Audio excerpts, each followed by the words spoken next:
Yo, welcome back. It's your boy DJ Delinger. We're episode 7 of Let Me Cook. Today we're going to be making sisig. So if you know about this, then you know. But if you don't, I got you. You see it a lot in Filipino restaurants, a lot of house parties and fiestas. So I'm going to teach you how to do that. Alright, so for today's ingredients, we have here lemon juice, some vinegar, onion, green onion, and poblano pepper. You can actually make this with jalapenos or anything spicier. I just don't like it too spicy, so I'm kind of using a mild flavor. So these two are optional. This is soy sauce and mayo, and that's for later if we need to add that, depending on how you like your sisig. And lastly, we have the boneless pork belly. Alright, so we're going to go ahead and get started. As you can see here, I put the pork belly out in the pan already.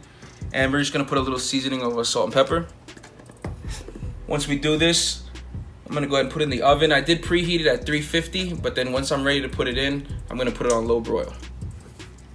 Alright, so now that I put my stuff in there, I'm going to go ahead and put it in there. It's going to take at least 15 to 20 minutes, but check it periodically just to make sure that you're not burning it. Alright, so it's been about 20 minutes now, so we're going to go ahead and check on it. And this was on low broil. Everything looking cooked in there. So now what we're going to do is for the last 10 minutes, we're going to put it on high broil. This creates the crisp for the sisig. Alright, so it's been about 10 minutes on high broil, so we're going to go ahead and take the pork belly out. And we'll show you what to do next with all of the rest of the ingredients together.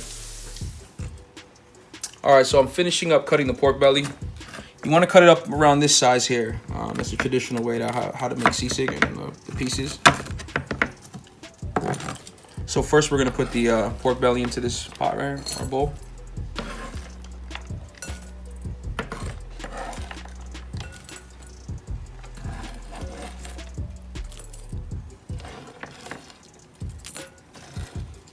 Now we're going to add the vegetables.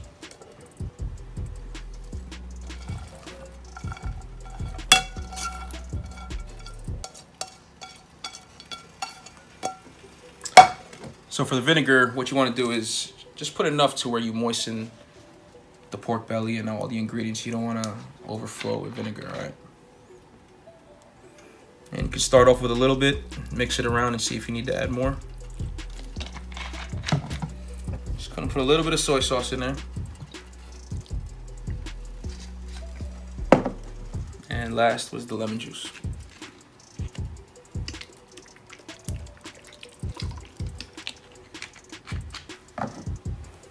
Go ahead and mix this up.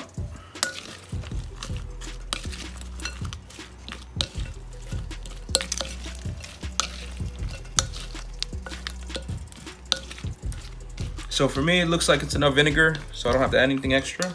All the pieces are looking pretty juicy. So I got one more trick for you after this. So I'll be right back. All right, now that the sisig is all mixed up, you can eat it just like this. Filipinos call it pulutan, where you just chill, hang with your homies, and drink. But traditionally, you can eat it with eggs. So what I'm gonna do is put it on this pan here, lay it out, and crack an egg right in the center.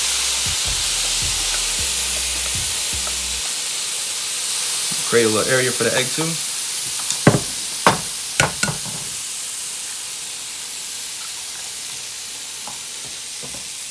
And that right there is your sisig.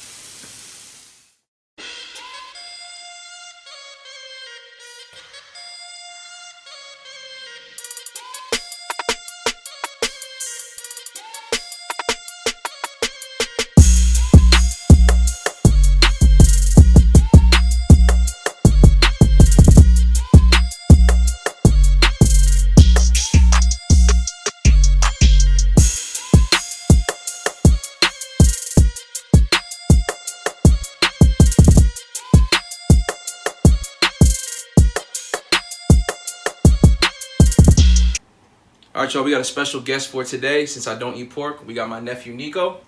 He's one of my partners on our Instagram page for Lord's VA. We're going to give him see what he thinks about my sisig.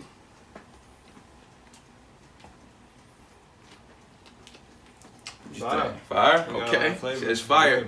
Good. You can also use chicken if you'd like to create the sisig. But today we did pork because that's how the OGs did it. But that's it for today. I hope you enjoyed. Peace.